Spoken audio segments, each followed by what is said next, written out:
Assalamualaikum warahmatullahi wabarakatuh. Sebelumnya izinkan saya untuk mempresentasikan tugas daripada ujian akhir semester, yaitu mata kuliah manajemen keuangan dengan dosen pengampu Ibu Ipa Masripa SEM. Perkenalkan, nama saya Karpi Andriansyah. Saya dari Prodi Akuntansi dengan induk mahasiswa 2902150126. Untuk mempersingkat waktu mengenai pemaparan pada kali ini atau mengenai pemaparan materi pada kali ini, langsung saja kita ke slide berikutnya. Materi pada kali ini yaitu mengenai aliran kas penganggaran modal. Dasar-dasar penganggaran modal. Yang pertama yaitu modal merujuk pada aktiva tetap yang digunakan dalam operasi perusahaan. Yang kedua, ada anggaran. Budget adalah suatu rencana yang menjelaskan arus kas keluar dan masuk yang diprediksi selama periode di masa yang akan datang. Yang ketiga, ada penganggaran modal. Adalah keseluruhan proses menganalisis proyek-proyek dan menentukan apakah proyek tersebut harus dimasukkan dalam anggaran modal. Slide berikutnya ada proses penganggaran modal. Yang pertama, ada arus kas proyek diperkirakan. Yang kedua, ada resiko dari arus kas ditentukan untuk menentukan tingkat diskonto proyek. Yang ketiga, ada arus kas didiskonto untuk menghitung present value-nya. Yang keempat, ada present value pemasukan dibandingkan dengan present value pengeluaran. Slide berikutnya. Ini ada metode penerimaan atau penolakan proyek. Yang pertama ada payback period atau disingkat PP. Yang kedua ada net present value atau disingkat NPV. Yang ketiga ada internal rate of return atau yang disingkat IRR. Yang keempat ada profitability index atau yang disingkat VI ya. Kita slide berikutnya. Ini yang pertama mengenai payback period. Payback period adalah periode waktu yang diperlukan untuk mengembalikan investasi. Ya, contohnya tahun ke-0, 1, ke-2, 3 dan ke-4. Perkiraan arus kas bersih setelah pajak tahun ke-0 yaitu 1 juta. Arus kas kumulatif yaitu 1 juta. Di tahun ke-1 perkiraan arus kas bersih setelah pajak yaitu 500.000. Arus kas kualitatif yaitu 500.000. Di tahun kedua perkiraan arus kas bersih setelah pajak yaitu sebesar 400.000. Arus kas kumulatif yaitu sebesar 100.000. Tahun ketiga yaitu perkiraan arus kas bersih setelah pajak sebesar 300.000.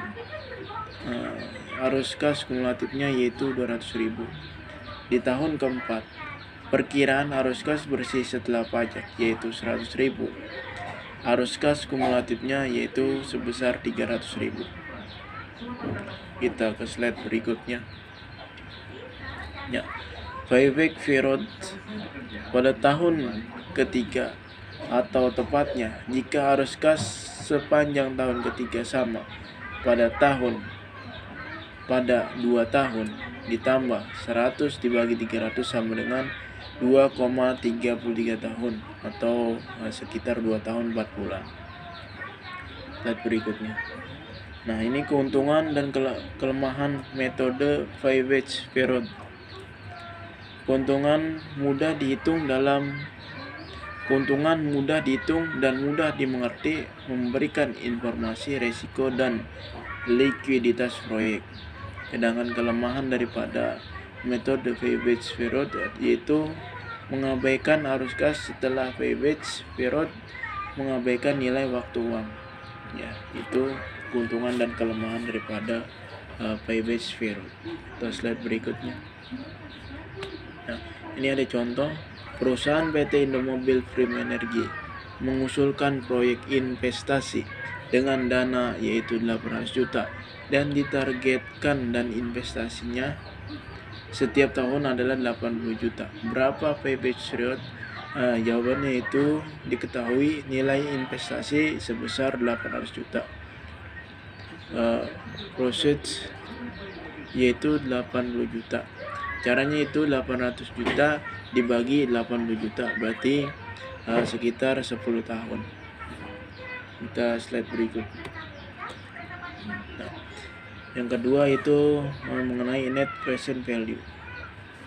Harus kas bersih yang diterima dari suatu investasi adalah selisih atas nilai sekarang dalam kurung present value. Arus kas bersih di mana cost of capital sebagai diskon rate-nya dengan investasi bersih atau nilai sekarang net investment, formula net present value atau NPV. Selanjutnya ini yang ketiga yaitu mengenai internal rate of return.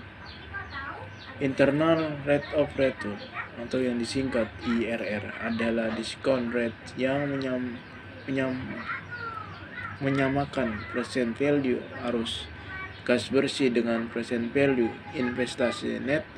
Dengan kata lain, IRR adalah diskon rate yang membuat NPV investasi sama dengan 0.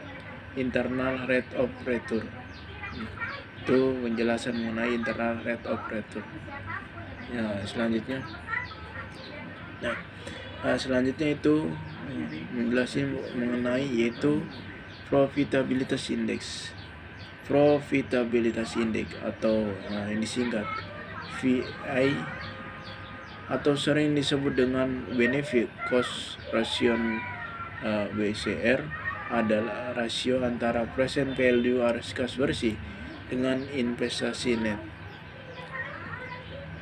Terbagi dua, yaitu yang pertama metode internal rate of return menggunakan asumsi reinvestment rata atau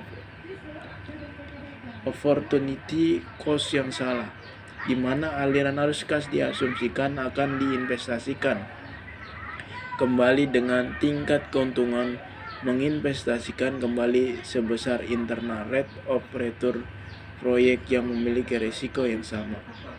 Yang kedua, kriteria internal rate of return dapat melanggar prinsip penambahan nilai.